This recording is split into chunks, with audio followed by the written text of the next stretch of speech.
한국? 감정 없는 당신이 거기서 뭘 느끼겠어.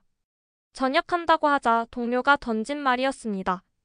저는 미국 해병대 전자전 장교로 8년을 복무하며 오직 임무와 생존만 생각하며 살아왔습니다. 눈물, 웃음, 따뜻함은 약한 사람들의 감정이라 여겼죠. 그런 제가 한국 김치 앞에서 울게 될 줄은 상상도 못했습니다. 한미해상 합동훈련 파견으로 제주 해군기지에 도착한 저는 규칙보다 사람을 우선하는 한국 해군 중령 이도윤을 만났고 그의 방식은 저를 완전히 흔들어 놓았습니다. 그리고 김치 한 상자에 담긴 손편지 한 장. 소리 없는 전쟁보다 소리내어 웃는 가족이 그리워졌어요. 그 문장이 저를 다시 한국으로 이끌었습니다. 오늘은 전투기보다 따뜻한 밥 한 끼에 감동한 한 군인의 한국 착륙기. 지금부터 시작합니다. 이야기가 시작하기 전에 좋아요와 구독은 영상 제작에 많은 도움이 됩니다. 김치 때문에 울었다고요? 이 문장을 처음 읽었을 때 나는 모니터 앞에서 순간 정지됐습니다. 해외 밀리터리 포럼에서 우연히 스크롤을 넘기다 마주한 문장이었어요. 익명의 전직 해병대원이 한국에서 김치를 먹다가 눈물을 흘렸다는 글. 터무니없는 낭만주의라고 생각했죠.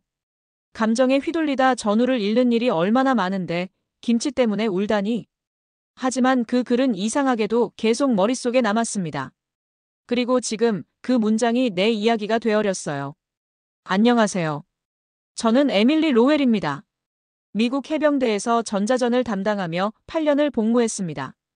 군 경력의 대부분을 항공모함 위에서 보냈고 임무는 언제나 명확했습니다. 적의 전파를 탐지하고 분석하고 필요한 경우 통신을 차단하는 것. 데이터를 통해 전장을 통제하고 기술로 생존을 보장하는 게 제 역할이었죠. 처음부터 감정은 저에게 사치였습니다. 전투기 안에서 눈물 흘릴 시간은 없었습니다. 누군가의 생명이 내 손에 달려 있었으니까요. 자신의 감정을 통제하지 못하는 사람은 오히려 위협이 된다고 생각했죠. 차갑고 정확하게. 이것이 제 철칙이었습니다. 그런 저에게 한국 파견 명령은 단지 또 하나의 업무에 불과했습니다. 한미 해상 합동훈련의 일환으로 제주 해군기지에 기술 교류 파견 명령을 받았을 때도 감흥은 없었죠. 몇 주간 한국 해군과 함께 전자전 장비 성능과 데이터 링크를 테스트하고 정보 분석 기법을 비교하는 임무. 전형적인 국제 협력 임무라고 생각했어요. 그곳에서 처음 만난 한국 해군 중령 이도윤. 그는 제 예상과는 너무도 달랐습니다. 훈련 전에 손수 커피를 내려오고 장병들에게 농담을 건네며 분위기를 유하게 만들던 그의 모습은 제겐 이해하기 힘든 방식이었죠. 지휘관은 무게감을 가져야 한다. 친근함보다는 냉정함이 필요하다. 이게 제 생각이었거든요. 그런데 도윤 중령은 훈련 브리핑 때조차 고생 많았습니다. 점심 뭐 드실래요? 라는 말을 먼저 꺼내더군요. 효율보다 사람을 우선하는 것 같은 그의 태도에 저는 내심 거리를 두었습니다. 하지만 그와 함께 훈련을 준비하면서 알게 되었습니다. 그의 방식은 결코 느슨하지 않았습니다. 오히려 모든 순간에 사람을 살피고 상황을 읽는 그의 감각은 탁월했죠. 규율은 명확하게 지키되 사람의 사정을 먼저 헤아리는 판단. 그건 제가 군 생활 내내 부정해온 방식이었습니다. 그렇게 일주일 정도가 지나고 사건은 예기치 않게 찾아왔습니다. 훈련 중 한 함정의 발전기에서 화재가 발생한 겁니다. 모두가 당황한 순간 도윤 중령은 연기를 뚫고 직접 하층부로 뛰어들었습니다. 화재 통제 매뉴얼보다 먼저 택한 건 실종된 선원을 구하는 일이었죠. 저는 충격을 받았습니다. 위험 요소가 명백한 상황에서 누군가가 사람을 먼저 생각하는 모습을 직접 본 건 처음이었거든요. 그는 구조를 마친 후에도 씩 웃으며 가장 중요한 건 언제나 사람입니다 라고 말했죠. 그날 이후 제 머릿속에선 사람이라는 단어가 계속 맴돌았습니다. 임무와 효율, 명령과 시스템 속에서 잊고 있던 단어였거든요. 그리고 어느덧 파견 임무가 끝났고 저는 다시 미국으로 복귀했습니다. 철저한 일상, 익숙한 기계음, 매뉴얼에 기반한 분석과 보고. 모든 것이 제자리를 찾은 듯했지만 어느 날 제 책상 위에 도착한 작은 상자가 모든 걸 바꿔놓았습니다. 그건 도윤 중령이 보낸 김치 선물 상자였습니다. 그 안에는 손으로 꾹꾹 눌러 쓴 짧은 편지도 들어있었죠. 그쪽은 잘 지내고 계신가요? 여기선 겨울 준비로 김장을 시작했습니다. 소리 없는 전쟁보다 소리내어 웃는 가족이 그리워지는 계절이에요. 편지를 읽는 순간 제 안에 숨겨두었던 감정이 마치 터진 댐처럼 밀려 올라왔습니다. 그동안 미뤄왔던 질문들이 머릿속을 채웠습니다. 나는 지금 제대로 살고 있는 걸까? 전투는 끝났는데 왜 나는 사람다운 삶을 살고 있지 못한 걸까? 그날 저는 김치 한 조각을 꺼내 먹었습니다. 익숙하지 않은 매운맛에 눈물이 핑 돌았지만 그건 단순히 매워서가 아니었어요. 그 안엔 온기가 있었고 그 온기가 제 마음을 무너뜨렸던 겁니다. 그리고 그날 밤 저는 저녁을 결심했습니다. 저는 한동안 그 상자를 책상 위에 그대로 뒀습니다. 손편지는 다시 봉투에 넣었고 김치통도 냉장고 한켠에 조심스럽게 넣어뒀죠. 마치 그 감정들이 다시 터질까 두려운 듯 일부러 눈을 돌리고 있었습니다. 하지만 이상하게도 그날 이후 제 일상이 예전 같지 않았습니다. 매일 아침 정해진 시간에 눈을 뜨고 반복되는 분석회의에 참석하고 임무보고서를 정리하는 일들. 그 모든 루틴이 어딘가 공허하게 느껴지기 시작했어요. 한 번은 근무 후 평소처럼 트레이닝 센터에서 러닝을 하던 중이었습니다. 이어폰 너머로 들려오던 팝송 가사가 이상하게 가슴에 걸렸죠. 진짜 집은 마음이 머무는 곳이다. 그 문장을 듣는 순간 저는 러닝머신을 멈추고 말았습니다. 내 마음이 머무는 곳은 정말 여긴가? 라는 질문이 저를 멈춰 세운 거예요. 도윤 중령이 보낸 그 손편지의 마지막 문장이 자꾸 떠올랐습니다. 소리 없는 전쟁보다 소리내어 웃는 가족이 그리워지는 계절이에요. 그 말 속에는 무언가 중요한 메시지가 담겨 있었죠. 승리나 임무로는 채워지지 않는 인간적인 공백을 향한 따뜻한 위로 같은 것이었어요. 며칠 뒤 저는 다시 김치통을 꺼냈습니다. 냉장고 속에서 조용히 익어가던 그 음식은 처음엔 낯설고 강한 향을 풍겼지만 입에 넣었을 때 느껴지는 그 복합적인 맛은 말로 설명할 수 없는 감정이었어요. 매콤한데 따뜻했고 강렬한데 부드러웠습니다. 그 한 조각이 마치 어떤 진심을 전해주는 듯한 기분이었죠. 눈물이 났습니다. 정확히 왜였는지는 말할 수 없었어요. 그냥 그 순간 사람이라는 단어가 너무 그리워졌던 겁니다. 그날 밤 저는 처음으로 복무 연장 신청서를 찢었습니다. 그리고 새로 꺼낸 서류에는 이렇게 적혀 있었습니다. 전역 신청. 더 이상은 감정 없이 살아가는 삶을 지속할 수 없었습니다. 총성과 레이더의 음파 속에서가 아니라 사람의 목소리와 따뜻한 밥 한 끼 속에서 살아가고 싶다는 마음이 저를 움직인 거죠. 한국에서 돌아온 지 2달이 지난 시점, 제 비행기 티켓은 다시 서울로 향하고 있었습니다.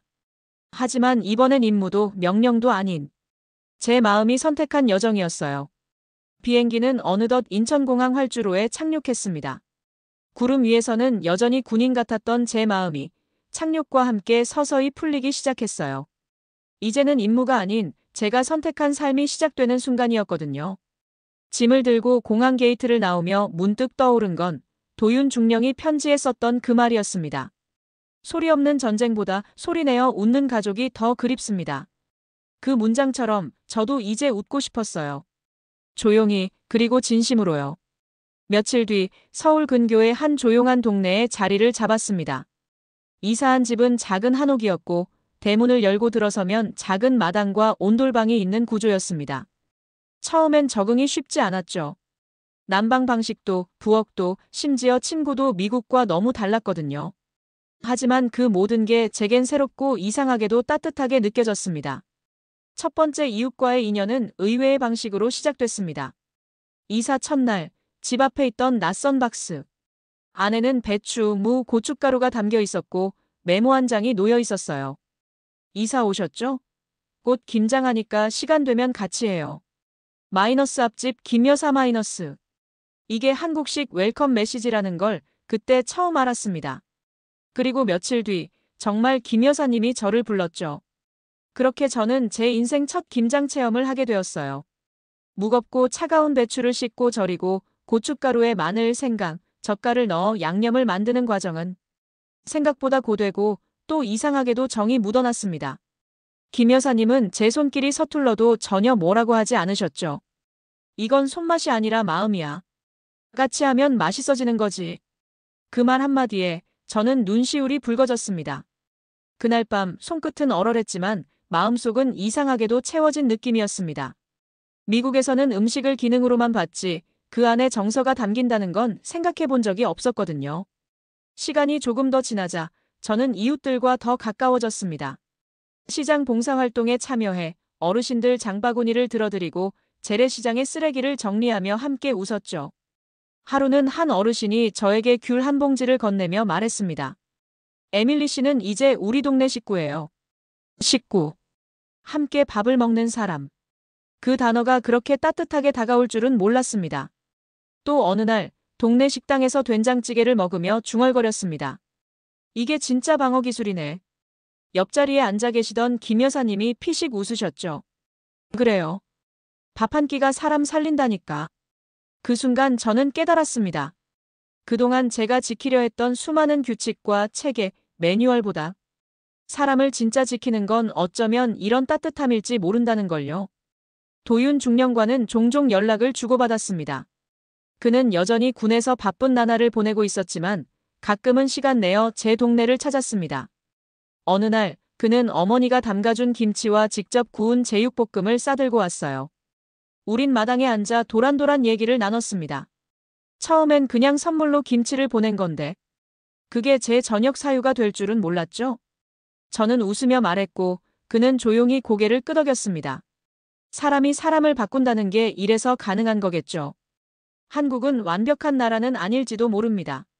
하지만 이곳에서 저는 처음으로 사람답게 사는 법을 배우고 있었습니다. 누군가를 위해 시간을 내는 것, 함께 밥을 먹는 것, 혼자 있지 않다는 걸 말없이 느끼는 것. 총보다 따뜻한 밥 한 끼가, 지휘보다 다정한 손길 하나가 결국 사람을 지키는 진짜 힘이라는 걸 이제는 확신합니다. 이웃들과의 생활은 매일이 작고 따뜻한 사건들의 연속이었습니다. 누군가는 직접 기른 상추를 문고리에 걸어두고 갔고 또 어떤 날엔 마을 어르신이 갓 구운 찐빵을 가져와 저를 마당에 불러냈어요. 미국에선 상상하기 힘든 일이었죠. 누군가가 이유 없이 당신을 챙긴다는 건 저에겐 일종의 전략적 오해였거든요. 무언가 대가가 있겠지, 계산이 있겠지 하는 생각이 먼저 들었으니까요. 하지만 한국의 이 마을은 그런 제 생각을 부끄럽게 만들었습니다.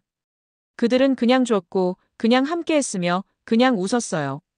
이유를 묻지 않아도 되는 관계가 있다는 걸 이곳에 와서 처음 알게 됐습니다.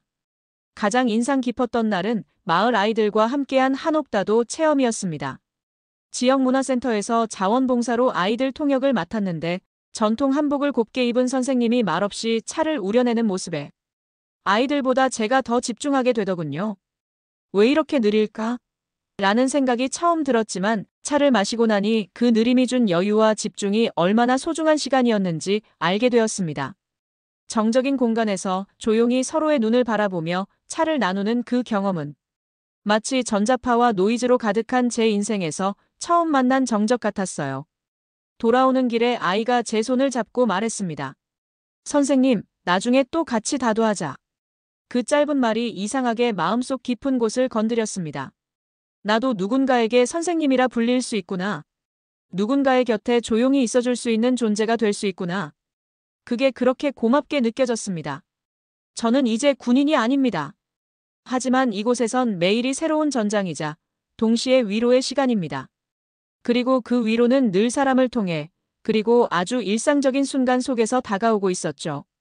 언젠가 도윤 중령이 그런 말을 했습니다. 우린 사람 지키는 직업이잖아요. 그런데 사람을 지키려면 사람을 먼저 이해해야죠.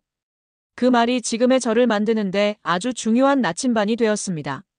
제가 이 나라에 다시 돌아온 이유는 단 하나입니다.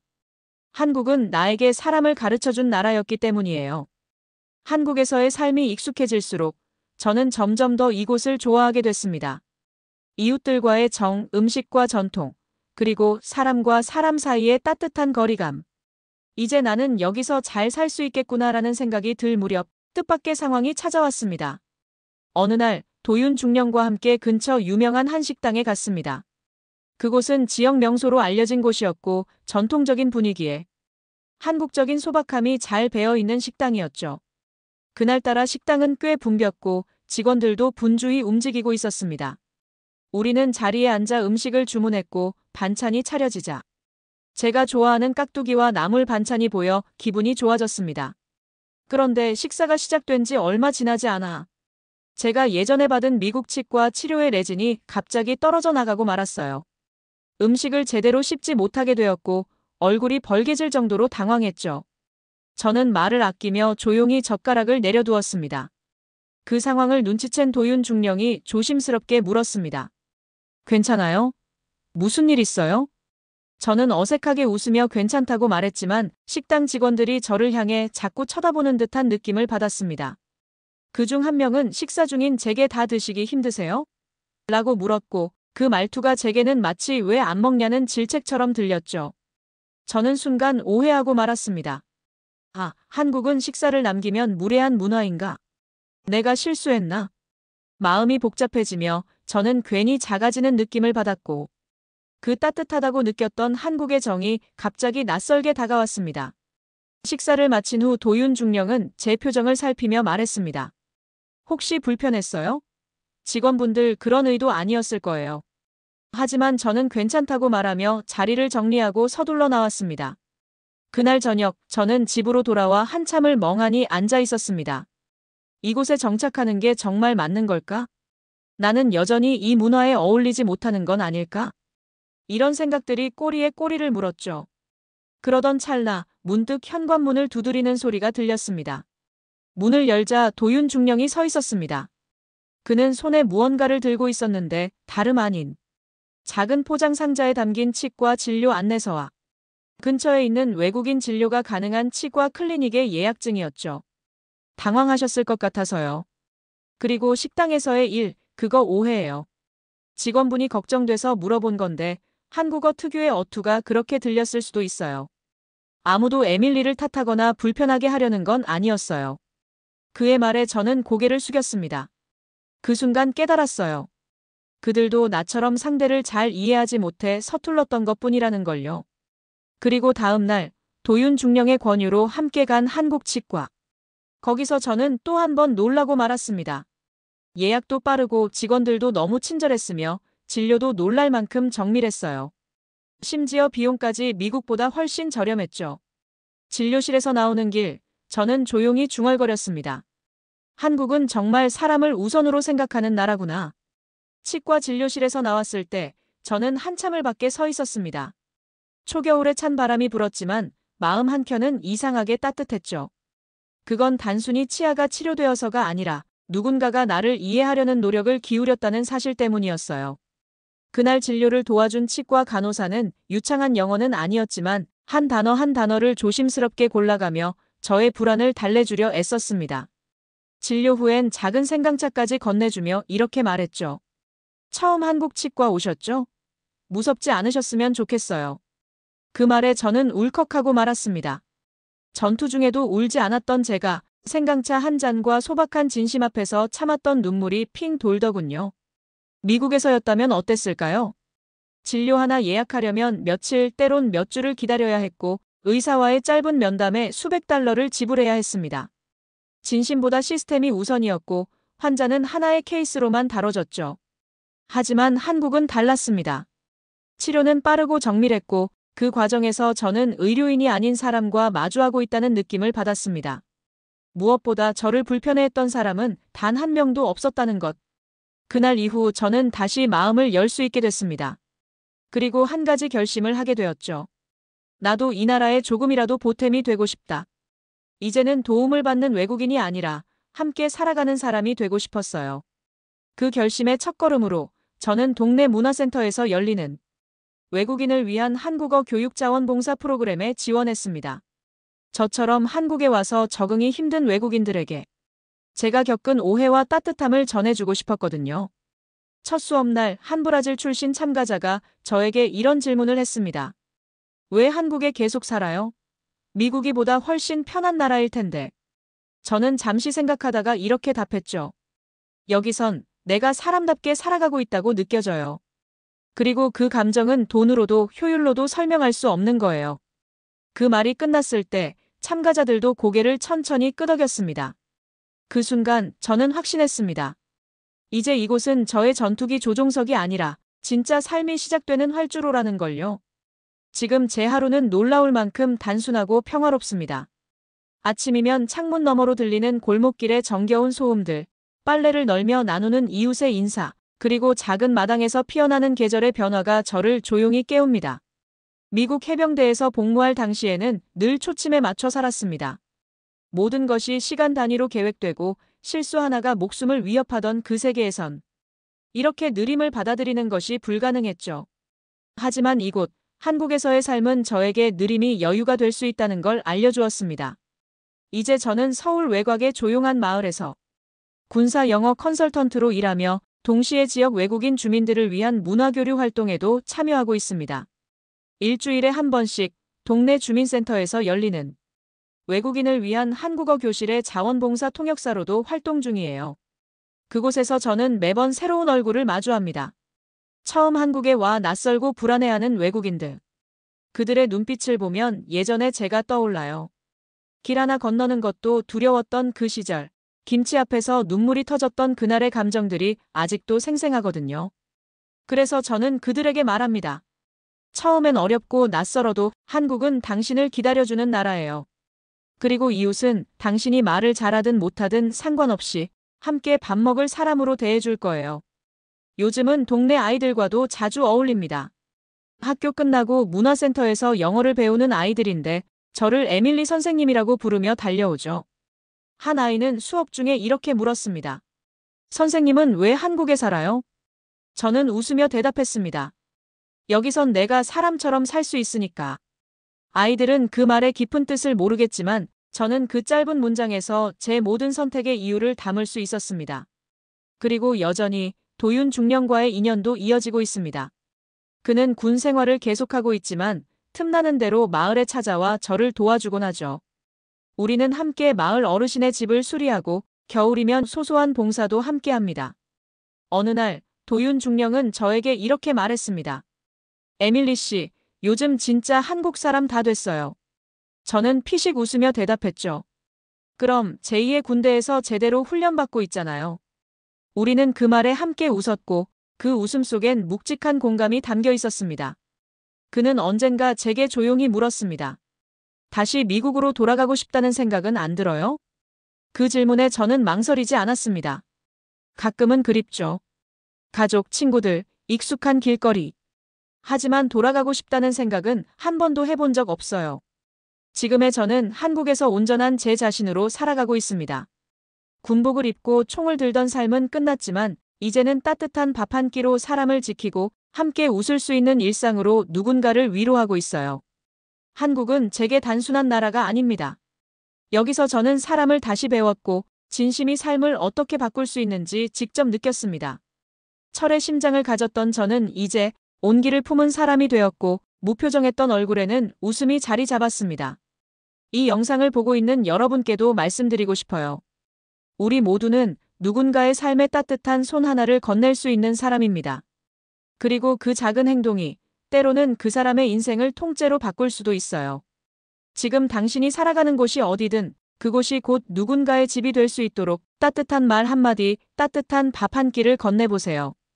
저는 오늘도 그렇게 살아가고 있습니다. 매일 조용히 그러나 분명히. 그리고 한국, 정말 고마워요. 오늘의 이야기는 여기까지입니다. 한때는 감정을 버리고 철의 심장으로 살아가던 군인. 하지만 지금은 따뜻한 밥 한 끼, 사람의 온기에 눈물 흘릴 수 있게 된 한 여성. 에밀리 로엘의 이야기는 단지 한 개인의 변화가 아닙니다. 그녀가 만난 한국, 그녀가 배운 사람을 먼저 생각하는 문화 속에는 이 나라가 지닌 진짜 힘이 숨어 있었습니다. 무기나 전략이 아닌 정과 공동체. 속도보다 배려를 선택한 이 사회는 한 외국 군인의 삶까지 바꿔놓았습니다. 대한민국은 다시 한번 보여줬습니다. 국경도 언어도 뛰어넘는 사람의 힘을요. 그리고 이제 이 질문은 우리 모두에게 향합니다. 당신은 지금 어떤 사람으로 살아가고 있습니까? 당신은 누군가에게 어떤 의미가 되고 있습니까? 이 이야기가 여러분께 작은 울림이 되었기를 진심으로 바랍니다. 다음 이야기에선 또 어떤 한국의 모습이 펼쳐질까요? 한국을 향한 여정은 계속됩니다. 구독과 좋아요 잊지 마시고요. 다음 영상에서도 세상을 뒤흔드는 또 하나의 이야기로 찾아오겠습니다. 감사합니다.